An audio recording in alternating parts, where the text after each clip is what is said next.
this act of decompression can be an act of consciousness on our part, and so what causes us to decompress? It might be a brilliant question from a coach. Right. Who's asking us to decompress. Now, the interesting thing is because the compression algorithms that my brain used are unique to me. They're unique to my experiences on a daily basis. You can't tell me, go to this container and find that piece of information in your brain and pull it out. You can't do that, because you would classify things in a different way than I would classify. Right. And it might be top of mind in your brain, that when a certain topic comes up, you're like, oh, well, I know what your problem is. Here's what your problem is. Well, this is why this doesn't work for coaches to do that, is because, your compression algorithms are different than my compression algorithms. The brain's just waiting to be coached, isn't it? Coaching it's just waiting for it. Don't ask me a factual question about my house because I may not even remember it because I've compressed all that information. But ask me a question that goes in. I mean, this is a computer thing where, it goes in and it pulls out all the ones that are linked to College Town or whatever, just some kind of evoking awareness.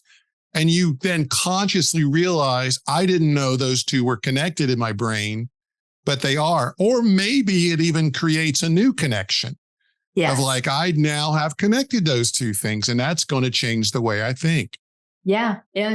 Well, so what I've noticed since I've learned about this idea of the brain compresses, and then there's this such thing as decompression and all that. What I've noticed is some of the deepest coaching ahas that my clients are having are when there is this act of decompression that needs to happen.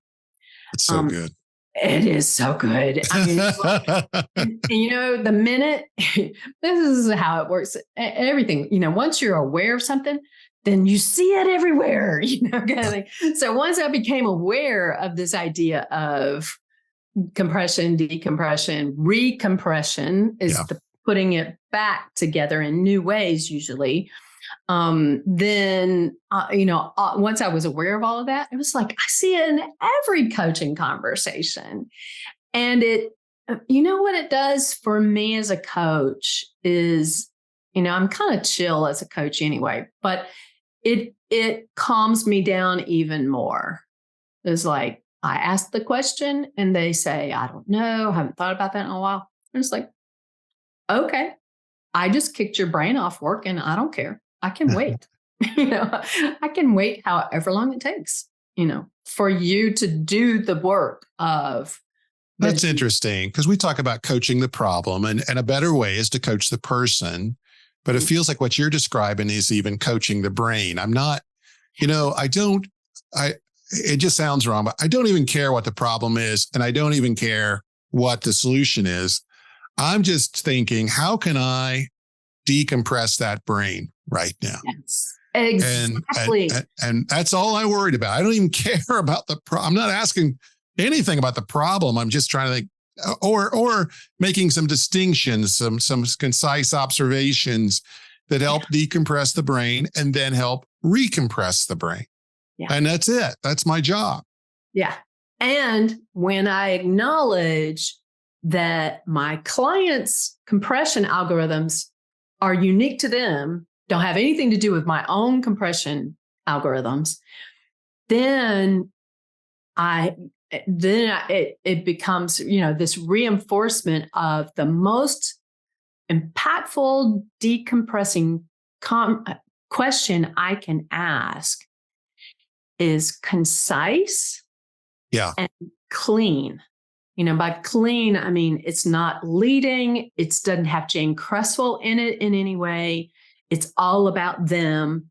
It's all about trying to get at something that's really buried from a compression perspective. And it's, when we say buried, sometimes it brings up,